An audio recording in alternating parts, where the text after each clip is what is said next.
정유재란 당시 갓도 기요마사는 도쿠가와 이에야스의 충직한 부하였습니다. 임진왜란을 일으킨 도요토미 히데요시가 사망하자 도쿠가와 이에야스는 빈배 50척을 갓도 기요마사에게 보내 그의 부대를 우선적으로 안전하게 일본으로 실어갑니다. 그러나 사천에 있던 시마즈와 순천에 있던 고니시에게는 배 한 척도 보내지 않았습니다. 그러자 갓도 기요마사는 너무 신바람이 나는 바람에 자기가 도쿠가와 이에야스의 충직한 부하임을 만천하에 자랑하는 글을 울산에 있는 도산성에 꽂아놓고 일본으로 출행랑을 쳤습니다. 이러한 정황을 선조실록에서 살펴보겠습니다. 선조실록 1598년 11월 21일 경상좌병사 성윤문이 외장의 소행에 관한 칙례를 올리다에 나오는 글입니다. 포로가 되었던 사람이 와서 말하기를 도요토미 히데요시가 7월 17일 병으로 죽자 도쿠가와 이에야스란 대장이 일본의 국사를 다스리면서 두세 번 사람을 보내어 갓도 기요마사를 소환하였으므로 갓도 기요마사가 이달 내로 일본으로 철수할 것이 분명하다고 하였습니다. 또 도망쳐 돌아온 자가 말하기를 도요토미 히데요시가 7월 초에 병으로 죽고 8살 먹은 자식은 너무 어려서 국사를 다스리지 못하니 도쿠가와 이에야스란 외장이 제멋대로 호령을 내리며 갓도의 육천인 가등창은 갓도 기요마사와 그의 부대를 안전하게 일본으로 데려가기 위하여 빈배 50척을 거느리고 조선으로 나왔다고 하였습니다. 이 기록에 의하면 도요토미 히데요시가 죽자 도쿠가와 이에야스가 빈배 50척을 보내 갓도 기요마사와 그의 부대를 우선적으로 일본으로 무사히 철수시키려는 것을 알 수 있습니다. 이는 갓도 기요마사가 도쿠가와 이에야스를 위하여 도요토미 히데요시를 충동질하여 정유재란을 성공시켰으므로 그 보답으로 우선 안전하게 일본으로 데려가려는 것입니다. 선조실록 1598년 11월 28일 경상도 관찰사 정경세가 보고한 갓도 기요마사의 편지에 관한 칙에 나오는 글입니다. 울산 도산성에 있던 갓도 기요마사가 일본으로 철수하여 갈 때에 성문 밖에다 명나라 장수들에게 고하는 글을 꽂아 놓았습니다. 그 내용은 다음과 같습니다. 대일본국 갓도 기요마사는 명나라 여러 장수에게 고하노라. 내가 여기 있으면 성을 지킬 수 있지만 순천이 이미 위태로우니 내가 구제하지 않으면 용기가 없는 것이다.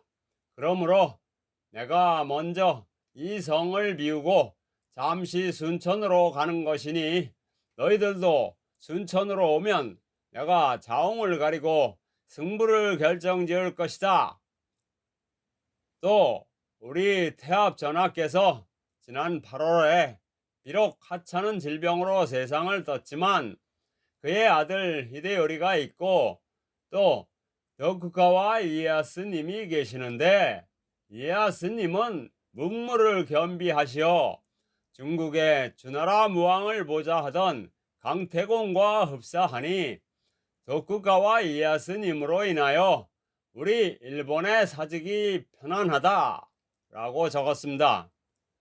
이 기록을 보면 도쿠가와 이에야스가 빈배 50척을 보내 갓도 기요마사를 우선 귀국시키려고 하자 갓도 기요마사가 감동백배하여 그동안 참아왔던 도쿠가와 이에야스와의 관계를 스스로 폭로하는 글을 울산 도산성 밖에다 꽂아놓고 떠났습니다. 특히나 갓도 기요마사는 장차 도쿠가와 이에야스가 일본의 사직을 평정할 것이라는 사실까지 미리 설명하고 있습니다. 말하자면 가또 기요마사는 자기가 도쿠가와 이에야스의 충복임을 스스로 자랑하면서 떠난 것입니다.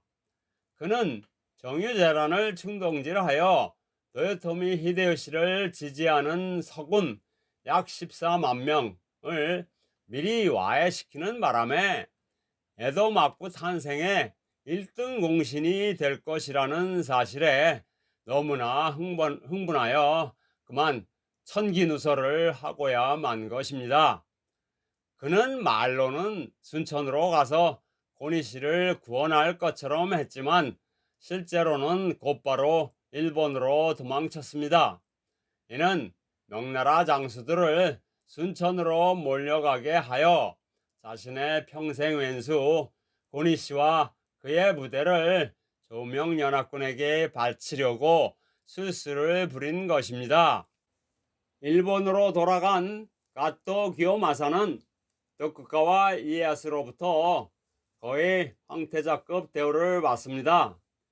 가또는 이에야스의 양녀와 결혼하여 이에야스의 사위가 됩니다.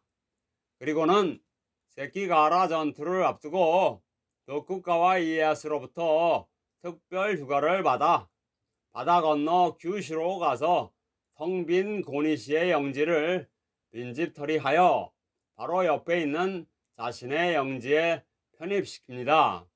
이 정도면 거의 황태자에 버금가는 특별 대우가 아니겠습니까? 가또 기요마사는 어떻게 세키가하라 전투에 참여하는 것을 면제받을 수 있었을까요? 다음에 설명하는 두 가지 중에 하나임이 분명합니다. 첫째, 도쿠가와 이에야스가 생각하기에 세키가하라 전투의 승패는 정유재란 덕분에 이미 동군의 승리로 결정이 났다고 판단했을 수 있습니다. 둘째, 세키가하라 전투가 박빙의 승부였다면 어떻게 가또를 열애시킬 수 있었을까요? 그것은 이미 정유재란 전에 가또 기요마사를 포섭하는 과정에서 세키가하라 전투 때에는 특별 휴가를 주어 규슈로 가서 고니씨의 영지나 접수하도록 허락한다고 미리 약속했기 때문입니다. 도쿠가와 이에야스로서는 가또 기요마사가 고맙기도 했겠지만 무엇보다도 가또 기요마사의 입을 틀어막아야만 합니다. 가또는 정유재란의 진실, 즉 정유재란은 도쿠가와 이에야스가 일으킨 전쟁임을 너무나 잘 알고 있었기 때문입니다. 만약 가또가 정유재란의 진실을 폭로하게 되면 도쿠가와 이에야스는 도덕성의 치명타를 입게 되어 에도 막부의 탄생은 최대의 위기에 봉착합니다. 그는 자신이 권력을 잡기 위하여 아무 죄 없는 일본 국민을 조선과의 전쟁터로 내몰아 죽인 것이기 때문입니다. 결국 도쿠가와 이에야스로서는 가또 기요마사의 눈치를 살피지 않을 수가 없습니다. 따라서 가또 기요마사와의 당초 약속을 철통같이 지키지 않을 수가 없었던 것입니다. 아마도 가또 기요마사는 일본으로 돌아간 후부터는 그의 성격으로 보아 마치 황태자가 된 듯한 거침없는 행보를 보였을 것입니다. 우리의 역사책에는 잘 나타나 있지 않지만 1596년 11월 3일부터 선조실록을 두루 살펴보면 정유재란이 가또 기요마사가 도요토미 히데요시를 충동질하여 일으킨 전쟁이라는 것은 일본 장수들이 이구동성으로 말하고 있습니다. 그리고 조선의 왕 선조도 일본에 갔던 황신을 접견하는 자리에서 두 번씩이나 고니씨는 화친을 주장하는데 왜 가또만이 홀로 정유재란을 충동질하고 있는가 라고 말하고 있습니다. 뿐만 아니라 명나라는 아예 일본과의 공식 회담을 통하여 도요토미 히데요시가 명나라 황제의 봉작을 받아놓고서는 배은망덕하게도 가토 기요마사의 충동질에 넘어가 정유재란을 일으키려고 백책하고 있다며 일본 측 회담 당사자인 유천조신에게 격렬하게 항의하고 있습니다.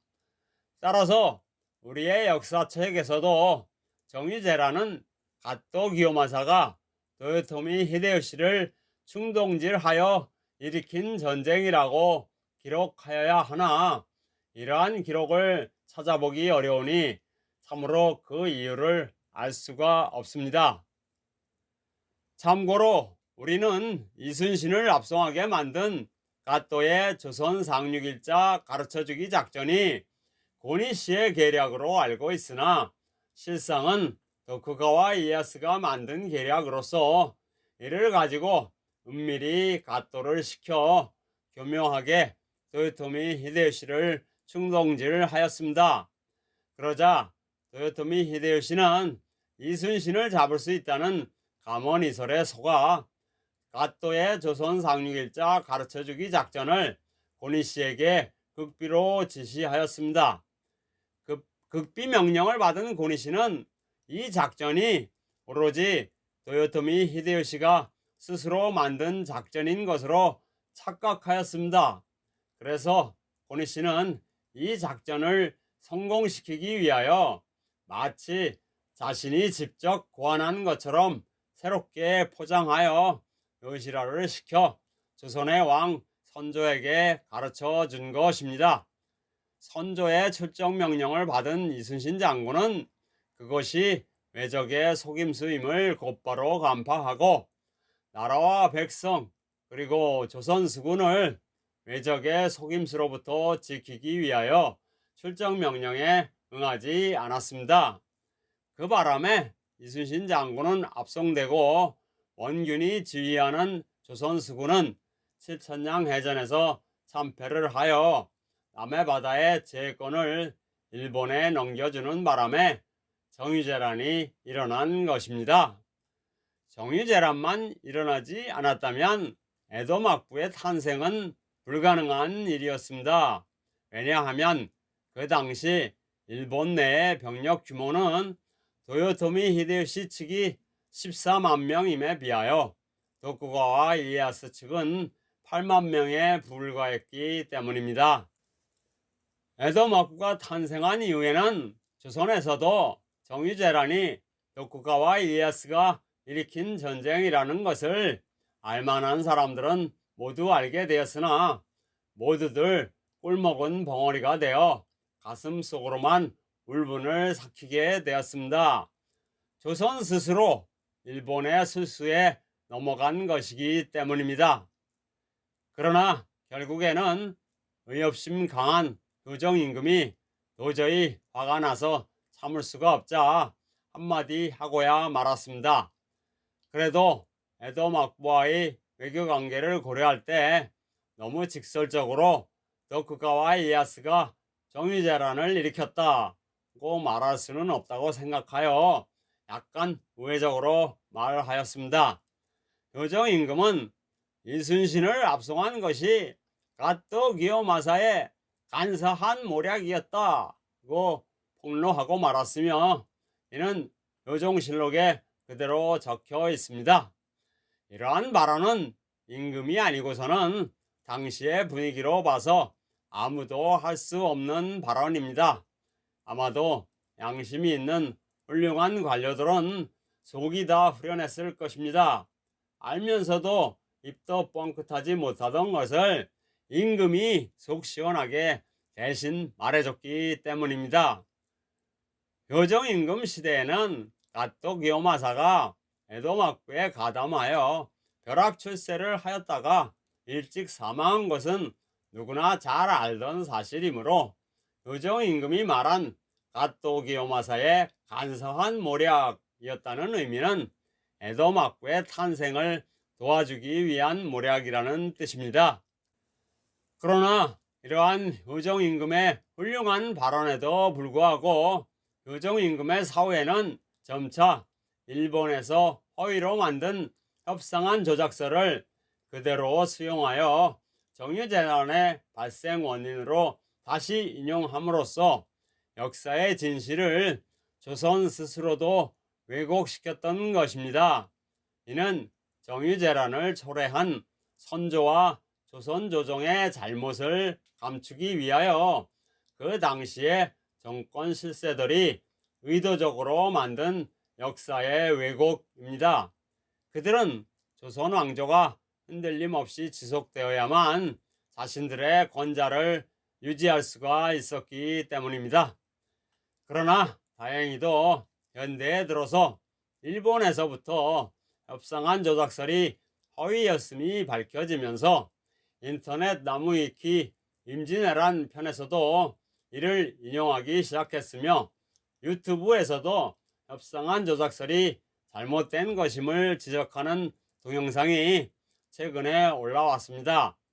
이는 점차 정유재난의 진실이 밝혀지는 단계로 접어든 것이라 할 수 있습니다. 일본에서는 정유재난으로 가족을 잃은 일본 백성들과 노량해전에서 구사일생으로 살아온 서군 병사들을 중심으로 정유재난이 에도 막부를 탄생시키기 위한 수수였다는 것을 점차 알게 되었습니다. 그러자 정권 유지에 적신호가 켜진 것을 우려한 에도 막부가 서둘러 협상안 조작서를 허위로 만들고 이를 강제로 밀어붙였습니다. 허위로 만든 협상안 조작서는 다음과 같습니다. 정유재라는 심의경과 고니시가 가짜 협상안을 만든 것이 도요토미 히데요시에게 탄로나는 바람에 히데요시가 발끈하여 다시 쳐들어간 전쟁이었다. 이렇게 하여 점차 정유재란의 진실, 즉 도쿠가와 이에야스가 가토 기요마사를 포섭하여 도요토미 히데요시를 충동질하여 일으킨 전쟁임을 감추는 데 성공하고 최근까지 협상안 조작서를 일본의 정설로 둔갑시켰으나 최근에 일본에서부터 협상안 조작설이 허위로 판명되고 있습니다. 따라서 이제는 역사적 진실 규명 차원에서 일본 스스로 정유재란의 진실을 다시 연구해 주기를 바라는 마음에서 이 글을 쓰게 되었습니다. 일본에는 에도 막부가 자신들의 음모를 알 수 있는 기록들을 모조리 삭제하였을 것입니다. 그러나 조선왕조실록 중 선조실록에는 일본 내에서 일어난 일들이 그대로 적혀 있습니다. 일본의 역사학자들이 꼭 선조실록을 연구해 볼 것을 부탁합니다. 저는 끝까지 정유재란의 진실이 밝혀지도록 노력을 계속하겠습니다. 감사합니다.